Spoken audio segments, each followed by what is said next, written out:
Say some new.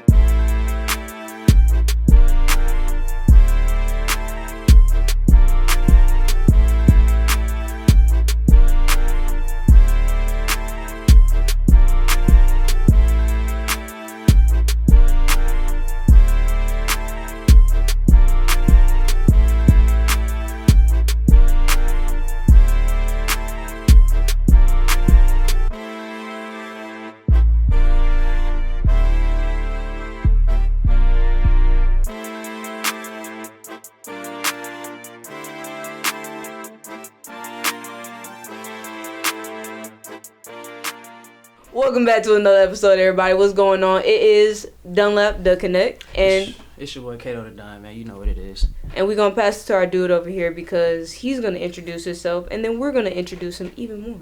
Oh wow, Yes. That's so prestigious. Okay. Yeah. Hey everyone, my name is Jordan. I work for a company called U42, where we empower content creators to monetize their own content.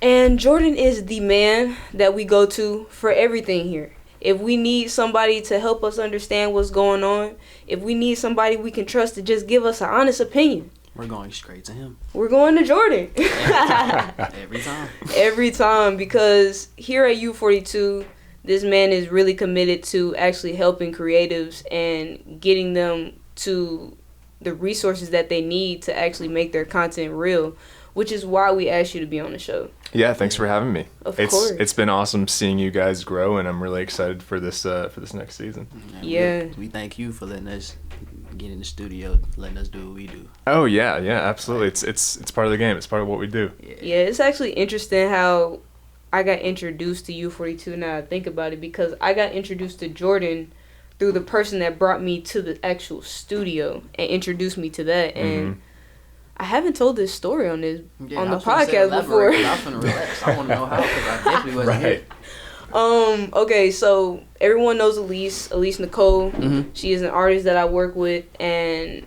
there was a day that she hit me up and she was like, "Hey, I got introduced to Raz B." And I was like, "Huh?" She was like, "Yeah, I got introduced to Raz B, and he wants to talk with me and meet with me, and I need you to be there because, you know, manager and stuff like that." She wanted me in the room as they were talking about collaborations and the logistics behind that information. So I was like, all right, cool. Not even really thinking about it too hard. I was just like, all right, I'm gonna pop up, do me, you know what I'm saying? Business. Me and Raz get to talking, and I'm going over my concerns of, you know, royalties, how is the money going to be paid back? That's really the biggest question in business. And me and him were talking, he was like, yo, I really like the way you handle business, you present yourself. Like, the relationship with Elise and Raz kind of went its own route, but me and Raz stayed connected, and he invited me out to his Raz B Cares event, and from there he was like, yo, if you ever need something for the studio or something like that, just let me know. And I was like, bro, we need a studio. I will take you up on that. I'm trying to tell you, like, an offer. Like, come on, give it to me. Like, let me know what's going on. And he introduced me to U42, and I was like, okay, so what's going on here? Now I'm meeting Jordan. Jordan's like, yeah, whatever you need, just let me know. We'll make sure y'all good. Just make sure you have this and this in order. And I was like, well, that's easy. Let's go ahead and do it. I know you're on the email game, like, man, down pat. What? Yeah. I think it's definitely like that because it's been so ingrained to have a paper trail. It's like, even if it's like, even if it feels genuine in that time, just have a paper trail. Like, hey, are you sure that you want to do this way and that way? And it's like, okay, as long as that's had, I feel like everybody is on a fair playing field because everyone is holding each other accountable. Right. Yeah. First off, shout out to Raz B. He's like the great connector. So we've met a lot of great people at the Raz B, like yourselves. As far as content goes, for me, coming from a corporate environment, I've never seen anything like this before. Where there's a company that's wholly committed to developing content for creators and helping them along the way and coming alongside them and saying, hey, maybe we should do things this way. Have you considered it this way? It's really refreshing to work with that kind of creative perspective and not just be numbers all day long. Yeah. Yeah, because the numbers can get very tiring. Like, especially if you know somebody is working to the numbers and they're not seeing it yet, so they're getting, like, frustrated and like, oh, but I want to get 10,000. It's like, bro, it's okay. Just stay in your creative space, because the numbers will come as long as you're staying committed, consistent, and actually producing quality stuff. Yeah, you know, the struggle is part of the game, and that's anything you do, but especially for content creation, as y'all have, I'm sure have seen. Right. Mm-hmm. Yeah, that's facts. That's facts. So, question for me is, I always want to know, like, cause I see y'all working in the back. Like, what made y'all want to get into this kind of profession? Like, well, we all just kind of come from different backgrounds, so I can't speak for everyone. But for me, you know, it was coming from that corporate world of things are very structured, and with this environment, I liked how fluid it was and how different things are day by day. Getting to work with people and develop things that they're passionate about. Yeah. That was something that I really missed just deep down in my soul. So this is, I guess, for me, this is part of soul work. Is really just just being able to. That's right. Yeah, drop a gem. Big dropping gem. But you know, and we all have to find that for ourselves, as I'm sure y'all have found it through the bucket list. Yeah. Still working to be great. That's all. That's what it is. That's real, and that's actually interesting that you brought that up, because we just did another interview for Voyage, or is it Voyage, at ATL or something like that. Pinkies up. Right. Voyage. Right. Like that, yeah. And one of the things that we said was, and interestingly enough, to your point, when it comes to structure, a lot of people in that corporate space assume that the structure is supposed to already be there. Oh, 100%. And it's, especially when you're dealing with creative and passion, it's like the structure comes as you go, because you have to create in order to structure what you're creating, who you're collaborating with. And one of the things that we said was, as we were developing the idea and the concept of what we wanted the bucket list to be, we was like, bruh, if we can make a platform and a brand that allows us to have a common ground for purpose chasers, period, like people that are actually doing things that they are passionate about and they enjoy, then we've done our job.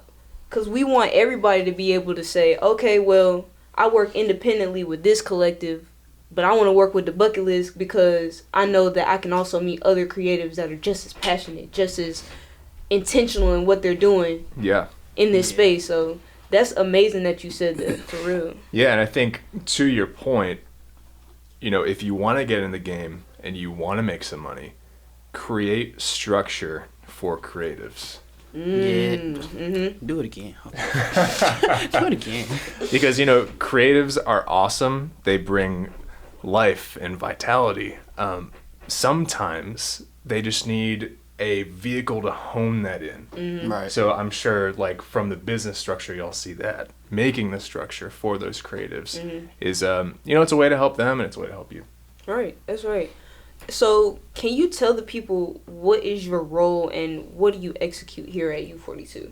Yeah, so I am one of the channel managers here at U42. We have a lot of fancy lingo. Basically, what it means is we have a structure of networks and channels. So networks are kind of our bigger names, and our channels are our creators that we work with that get marketed underneath and alongside those bigger names and networks. Right. So, for example, with the bucket list, because I was connected with Raz B and he had a platform and a network and a channel here already.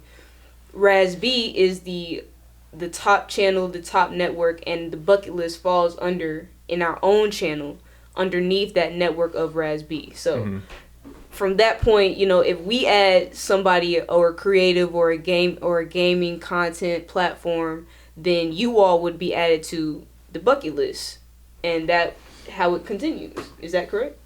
Yeah. So you know, you would be added to that structure, and they would be featured alongside your content under Raz's network. So it's really a case for building an electronic press kit or some kind of marketing for creators to all live in the same space and to promote each other's work, because that's That's what it's all about. Right. Everybody can eat in this That's industry. right.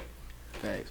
So, have you always seen yourself like wanting to be in this kind of business, or did you want to be something else? Man, I had no idea that I was gonna be here. It's really one of those things where you count your blessings, because I have always had an interest in entertainment. I used to head up improv groups down in South Florida.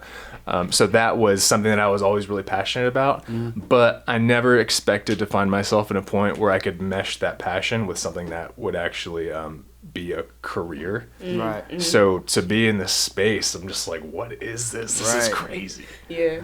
That's cool. That's hard. Yeah. I would just say for me, like, going to your point when it comes to actually finding that opportunity to mesh your passion and what you actually like to do technically or functionality wise.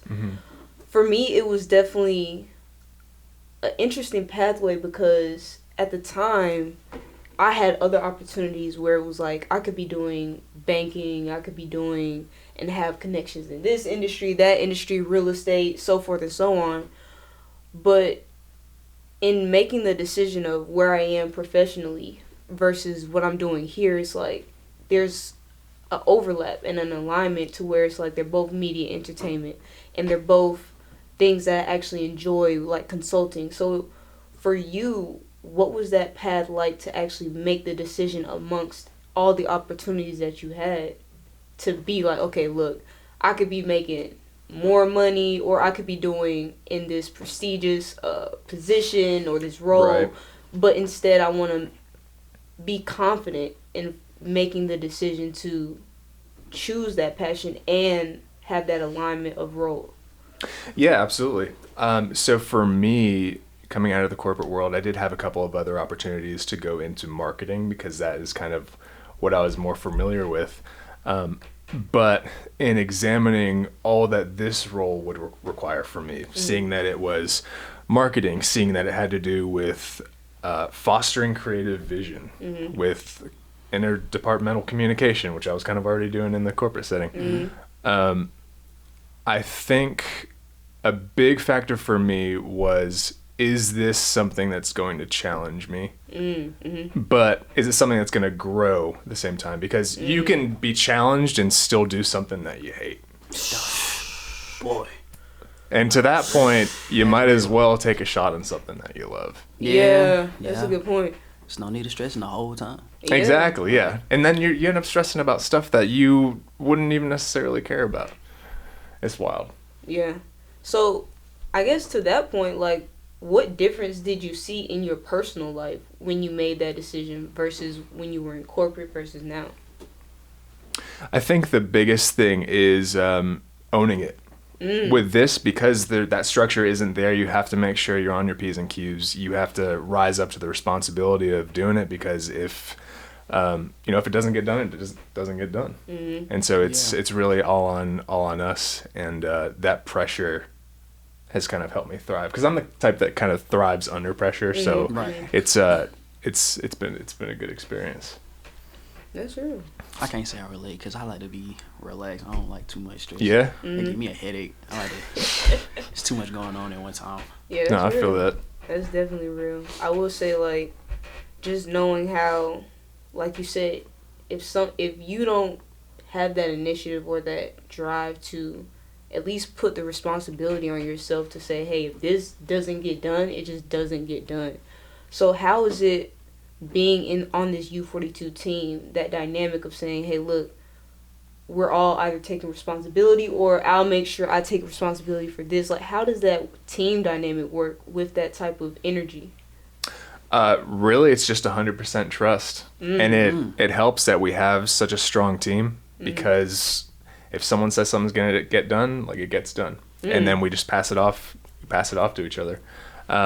It's not a solo job. You really, as much as responsibility falls on you independently, the collaboration and the cooperation between the team is what makes the goal happen. So actually, I had a question for y'all. I did want to shift gears a little bit. What's up? Okay. So, bucket list. Yeah. Tell me what's on y'all's bucket list. Man. It depends on the area. Like, for the bucket list or just for just life. What's on your bucket list? I always said my number one thing was wealth. Like, I just want to make sure I'm wealthy. I don't want to wake up and have to stress about nothing. Like, I want to make sure I have it and my family has it. Right. After that, I'll be all right. I ain't tripping on too much. So you want to start like generational wealth? Yeah, real shit. Like, that's what I like. Nice. I like to see shit like that. I don't really see too much of that. I really didn't see too much of it growing up. So it's like, if I could do it, it'll mean a lot more. Oh yeah, absolutely. Real. That's definitely real. That is a good question. I guess for me personally, like, materialistically, I've already been blessed with the things that I want in life. So I guess now for me, my bucket list is really being able to maintain that energy, that healthy, that positivity, like those good collaborations, personally, professionally, business-wise, and honestly scale it so that we can build that generational wealth. I think that's the biggest thing on me now is, okay, I materialistically, I'm good. Like, if I don't get nothing else, I'm happy. My job, doing this, the people I'm around, personally and professionally, like my team, I can't ask for anything more. But it's like, okay, I got what I need. Now let's scale it so everybody can eat. Like, let's be consistent enough so that now we can put other people on like we want to. And we can still provide for ourselves and our family. Like, as a group, I can say, like, that's really, like, our top 5 mission. Like, but it's up there for real. Like, we want to make sure we're in a good place so we can lead it for other people. Right. That's what it's about. It's community building. Mm-hmm. Absolutely. Yeah, for sure. And that's honestly, like, for the bucket list particularly, I guess an immediate, like, thing I want to cross off is actually initiating our community service initiative, Bucket of Care. Like, I want to, within, like, the time frame of this next few months, I want to actually, like, put forth the effort to solidify that initiative so that we can start physically donating back within the schools, within the communities, within whoever we connect that actually is like, look, I'm trying to do this. Can y'all help? And we like, yes. All right, donate. Yep, Let's we go. sure can. Yeah. Let's get it. For sure. Okay, so that, yes. Can we help you? Yes. Yes, we can. I feel like I'm more so focused on the community. Not saying kids are spoiled now, but it's like when you go to these schools now, we didn't have this. Like, we didn't have all the 5 buildings. Like, right, Kip has MacBooks. Yeah. Like, rooms. What? Yes, like, Kip has MacBooks, bro. So, we only get, like, 2 for that shit. You only get 2 for that only because I didn't have none of that. Growth does come with a double-edged sword. Like, growth is like, at one part it's like, bro, why did it take so long to get to this point? Like, I graduated so long. Right, you feel me? But at the other end, it's like, I'm glad we got MacBooks. Right. It's like, next generation, go get it. Like, y'all got it. Just to reminisce, we had Chromebooks, so I mean.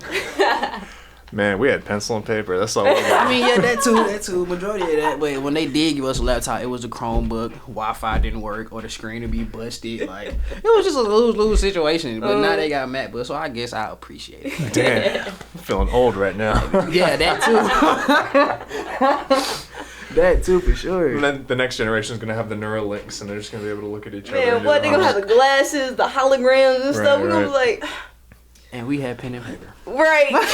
Exactly. Well, that's my big thing now is, have y'all seen this AI scene that's popping off? AI is going crazy right now. Yeah.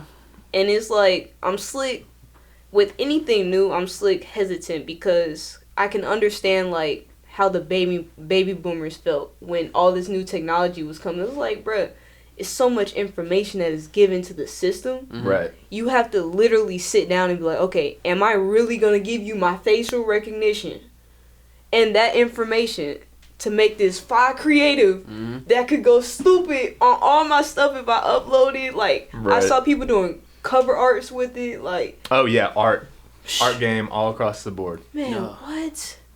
Everybody want to be cover art now. Have y'all seen ChatGPT? What's up? What's up?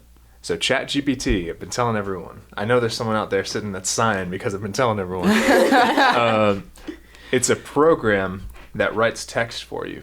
So, like, let's say, for all you creatives out there, if you're making a podcast and you want to make 8 episodes about, let's say we got a guy that's doing car sales. Mm-hmm. So you ask ChatGPT, write me an 8-episode treatment for a podcast on car sales, and it'll give you the list. That's not...